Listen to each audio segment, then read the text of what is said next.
So this is a clip from my Patreon podcast. If you do want to hear the full episodes, you can sign up by clicking the link in the description, and thank you in advance because you will be helping to support the channel. So Manchester United have or are reportedly preparing a bid in the region of £5 million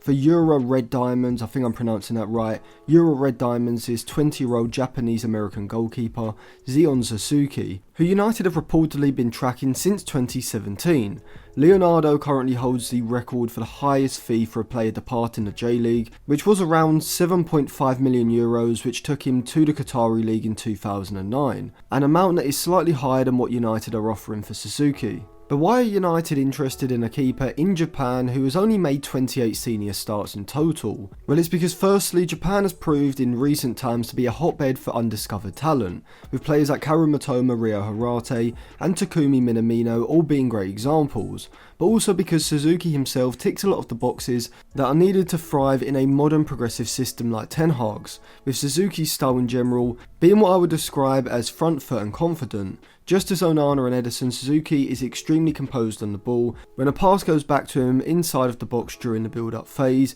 and he also has the vision, technique and confidence to play those incisive passes threaded into players between the lines of the opposition system. And as I will be mentioning in my upcoming Andre Onana video, these are the exact type of passes that a United keeper needs to be able to play. As whilst those lofted passes out to the fullback on the flanks are fine, it's really those precision passes into central players that really allows you to progress the ball forward into dangerous positions. Though it's not just his passing that is impressive, he's very active inside of his box, being very willing to come off his line and look to claim crosses when the opportunity is there. Whilst he obviously isn't yet as imposing at doing this as elites such as Courtois or Alisson, he still does look a lot more comfortable claiming crosses than even someone like David De Gea. And this cross-claiming ability allows Suzuki to take the pressure off his team and completely halt an opposition attack, something that can be hugely valuable during certain periods of a match. After claiming a cross, Suzuki can then be the initiator of a counter-attack, being able to release forward runners quickly with either a long throw or a drop kick to around the halfway line, which would be the perfect asset to have in a keeper,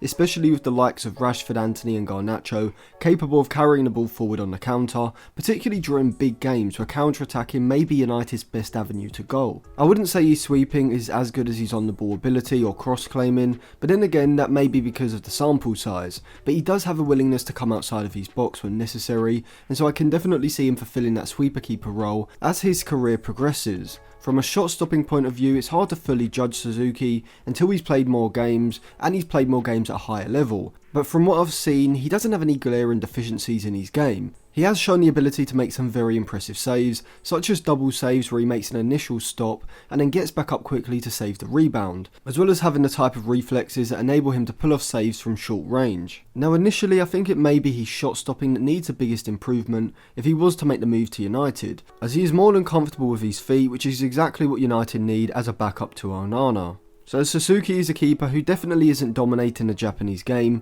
which may be a concern for some United fans, as if the move was to be complete, he may be just one Onana injury away from being United's number one for a period of time, and that is why I am hesitant over the move, as I think while Suzuki would be a good signing for United, showing a greater level of scouting than we've previously seen, I do think he may need 2 or 3 seasons on loan to even get to the level needed to be United's backup keeper. Yes, he would get game time in cup competitions because of how many games United play, but those minutes are going to be limited and hugely pressurised, which isn't a great combination for a young developing keeper who would have just moved to Europe. I think Suzuki would be far better signing for United, but remaining out on loan in Japan for next season, where he can look to establish himself as Japan's number 1 or number 2 keeper, before then going out on loan to a European or Championship side, before then returning to United the following season to be the backup to Onana. And I also think that as a backup to Onana, United need a more experienced keeper who can be relied upon to come into the side at short notice